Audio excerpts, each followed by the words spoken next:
Կոնստանտինովիչ Այվազովսկին ծնվել է 1817 թվականի հուլիսի 17-ին Թեոդոսիայում, հայկական ընտանիքում, Հովհաննես Այվազյան անուն ազգանունով։ Ապագա նկարչի հայրը Գևորգ Այվազյանը վաճառական էր, որը սնանկացավ 1812 թվականի Ժանտախտի համաճարակից հետո։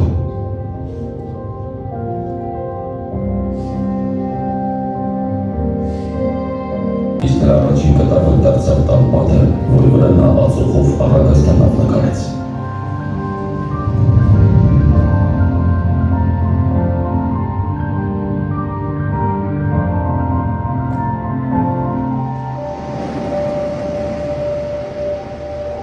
Ութ տարեկանում հորից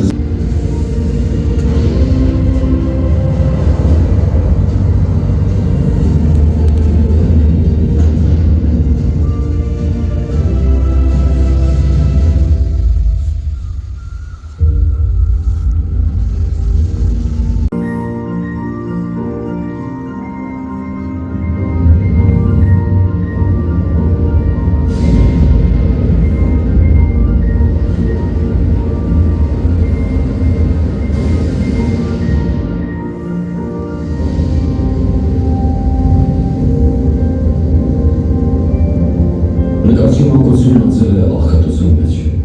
բայց իր տաղանդի և քաղաքապետ Կազնաչիևի հովանավորության շնորհիվ նա ընդունվեց Զինֆերոպոլի գիմնազիա։ Թեոդոսիայի ճարտարապետ Յակով Խրիստիանովիչ Կոխը առաջիններից մեկներով նկատեց տղայի գեղարվեստական ունակությունները և նրան տվեց գեղանկարչության առաջին դասերը։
Այվազովսկին ողջ կյանքում խոնարհվել է ռուս մեծագույն բանաստեղծի տաղանդի առաջ, նվիրելով նրան նկարների մի ամբողջ շարք,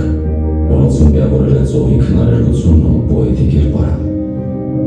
Ուշագրավ է, որ շարքի ամենահայտնի Պուշկինի հրաժեշտը ծովի կտավում բանաստեղծի կերպարը պատկերել է Իլյա Ռեպինը Այվազովսկու խնդրանքով։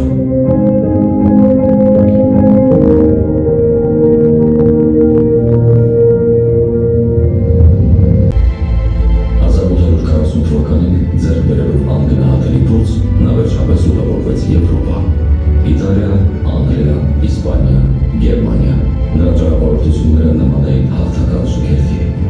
Ես մեղվի նման մեղր եմ հավաքում ծաղկանոցից, որպեսզի իմ աշխատանքներով երախտագիտությանս դուրքը մատուցեմ մայր Ռուսաստանին։ Եվրոպայում հավաքած մեղրը տվեց իր պտուղները։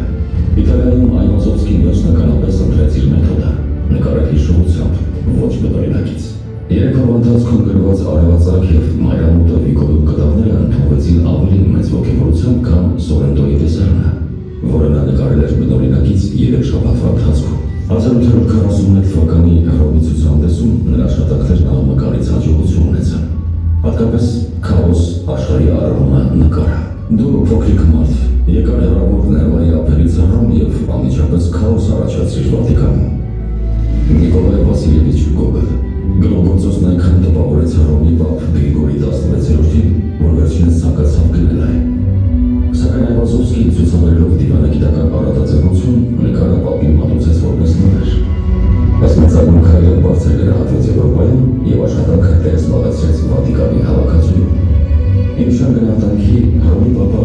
դիսկում պարգևատրեց ոսկե մեդալով։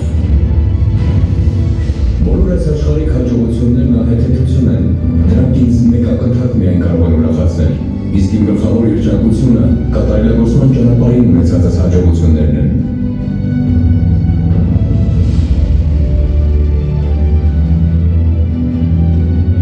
1843 թվականին Փարիզում տեղի ունեցավ գեղանկարչության համաշխարհային ցուցահանդեսը, որին մասնակցեց նաև Այվազովսկին։ Նա դարձավ ռուսական կայսրության առաջին ներկայացուցիչը, ում կտավները ցուցադրվեցին Լուվրում։ Ամսատեսնային քաներ տպավորված կտավից շարքով լույսով, որ գործում էր ուշագիր հարցով, կտավի ետևում լուսամփոփ չի դարձված։ Այս ցուցահանդեսում ներկայացված աշխատանքների համար նա արժանացել է Ֆրանսիական ակադեմիայի ոսկե մեդալի։ Ծովանկարչության ծննդավայրում Հոլանդիայում Այվազովսկին նույնպես գովասանքի է արժանացել։ Ռուսաստան վերադառնալու ճանապարհին նա կանգ առել Ամստերդամում, որտեղ ցուցադրել է իր նկարները։ Նրա արվեստը նպաստեց Ռուսաստանի ռազմածովային парքի ամրապնդմանը։ 1840-ականների վերջում, 1850-ականների սկիզբը նրա ստեղծագործական